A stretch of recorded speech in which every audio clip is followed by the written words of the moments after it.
असर हमें trading volume में भी देखने को मिला। कैश मार्केट टर्नओवर की बात करूँ तो वो 1 लाख करोड़ के नीचे गिर गया है, जो कि नवंबर 2023 के बाद सबसे लोएस्ट लेवल्स पर है। लेकिन एफएनओ के कैश टर्नओवर की मैं बात करूँ तो यहाँ पे 1.82 लाख करोड़ का आंकड़ा सामने आता है, जो कि 2 साल दिसंबर 22 के बाद यहाँ पे सबसे लोएस्ट लेवल्स पर नजर आ रहा है।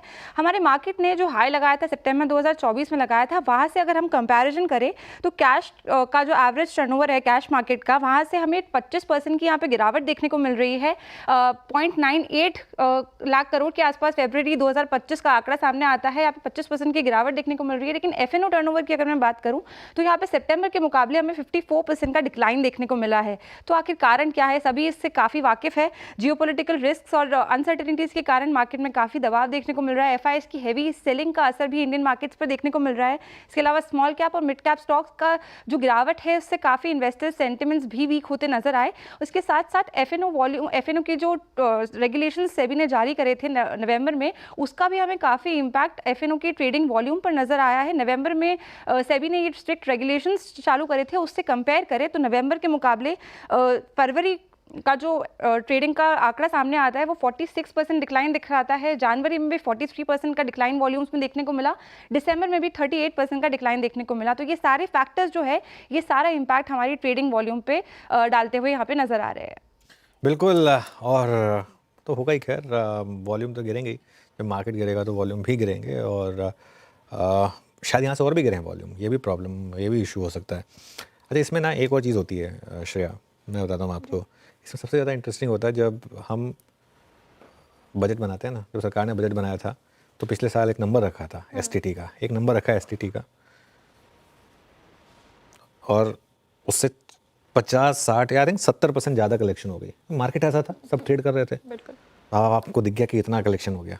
अब आप इस साल का बजट बना रहे हैं, अब आपने एज्यूम किया कि इतना मुझे मिला था तो इस साल इतना तो आ ही जाएगा, पता चल जाएगा। और वैसे भी कैपिटल गेंस टैक्स में तो इस साल तो कैपिटल गेंस टैक्स भूल ही जाइए, क्योंकि सब लॉस ही बुक कर रहे होंगे। और अपने जिन्होंने प्रॉफिट बुक किया भी होगा वो कुछ अब मार्च में एक और दिक्कत होगी।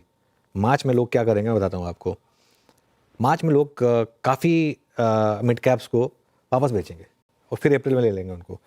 वो क्यों? क्योंकि कहीं उन्होंने जो पहले कैपिटल गेंस बनाए होंगे, फॉर एग्जांपल जब अप्रैल 2024, एक बार चार्ट रख दीजिए मिड कैप इंडेक्स का एक साल का।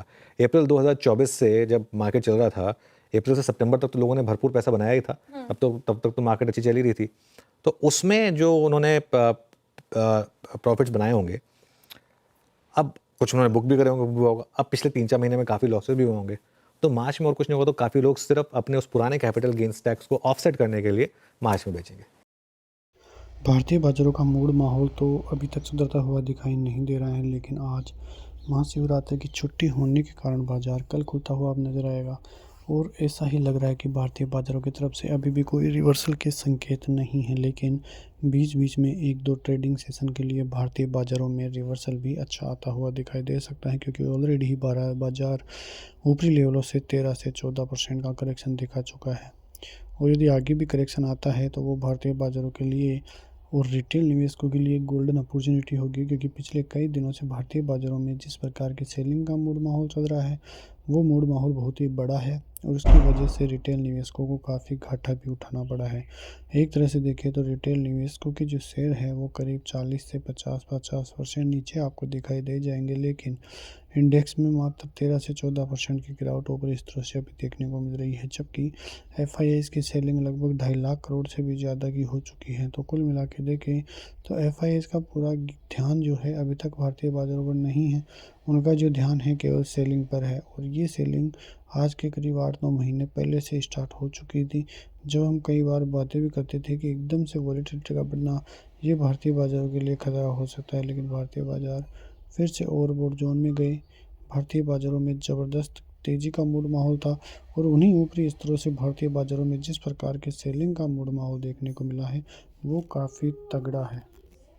निफ्टी के लेवल्स की भी बात करें तो निफ्टी में 22,500 का एक अहम स्तर है। यदि वो टिका रहता है तो अच्छी बात है, वरना भारतीय बाजारों में फिर 21,500 और 21,800 तक के लेवल्स भी देखने को मिल सकते हैं। मतलब यहाँ से 700 से 800 पॉइंट और गिरावट यदि भारतीय बाजारों में होती है तो वो भारतीय बाजारों में कई लोगों के लिए खरीदारी की गोल्डन अपॉर्चुनिटी भी होगी। बैंक निफ्टी भी यदि 48,000 के स्तरों से नीचे फिसलता है तो दिक्कतें हैं, वरना ऊपरी लेवलों पे 49,200 के लेवल पार होते हैं तो वो भारतीय बाजारों के लिए काफ़ी अच्छा और अहम बाइंग का मौका आपको देखने को मिलेगा। तो कुल मिला के देखें तो भारतीय बाज़ारों की तरफ से अभी भी रिकवरी के संकेत नहीं हैं, लेकिन जल्द ही अब भारतीय बाज़ारों में भी रिकवरी के मूड माहौल दिखते हुए नजर आएंगे। ऐसी खबरों के साथ मिलते हैं नेक्स्ट वीडियो में। जय हिंद, जय भारत।